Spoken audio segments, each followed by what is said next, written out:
সরস্বতী আমি সকাল থেকে না খেয়ে উপোস করার জন্য, কিন্তু ওখানে বাবা এই যে খাচ্ছে, নাকি এও অঞ্জলি দেওয়া যায়, ওই জন্য বাবা সকালে খেয়ে নিচ্ছে।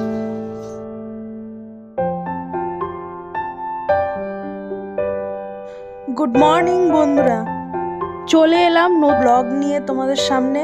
আর সরস্বতী পুজো, আর দেখো আমরা কি কি করি সারাদিন। এই শাড়িটা বের করেছি পরবো বলে, পরে নিলাম শাড়িটা। এখন ঘড়িতে বাজে 10:12, এখন হলো ওঠার টাইম। এ নাকি বিদ্যার্থী, সরস্বতী পূজা নাকি এদেরই জন্য। সরস্বতী ঠাকুর বলবে আমি গেলাম। মা এই ভোগটা দিল, যেখানে পুজো হচ্ছে ওখানে দিয়ে আসতে বললো। এই পুজোটা আমাদের এই জেঠিদের বাড়িতেই হয়।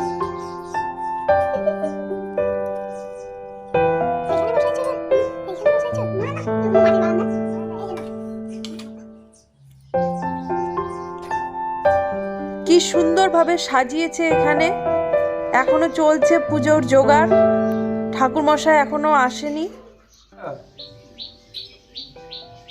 নমো নমো করে দাও।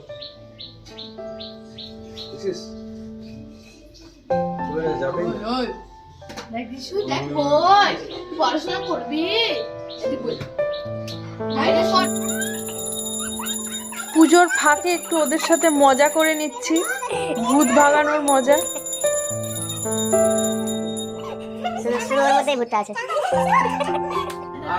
এইখানে পুজোয় বসে গেছে, এরপরেই দিব অঞ্জলি।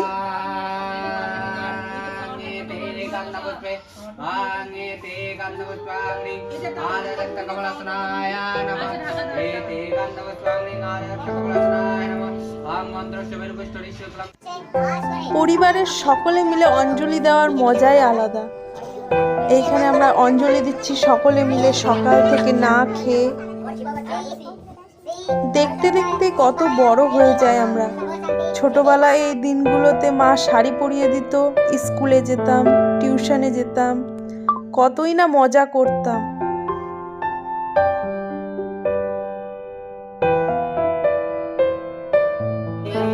এইখানে যজ্ঞ শেষ।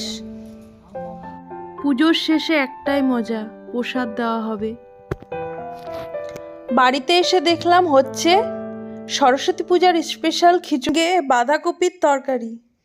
এইখানে সকলে মিলে খেতে বসলো, আমিও খেয়ে নিলাম। এখানে বাবা খাচ্ছে এইদিকে।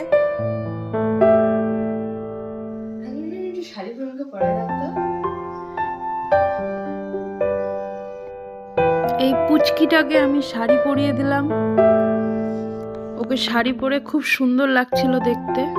দেখো তোমরা ফাইনাল লুকটা ওর।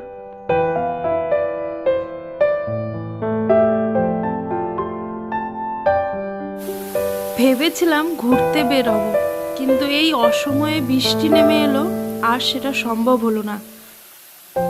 আমার এই ছোট ছোট ব্লগগুলো তোমাদের কেমন লাগছে অবশ্যই কমেন্ট করে বলো আমায়, তাহলে আমারও খুব ভালো লাগবে।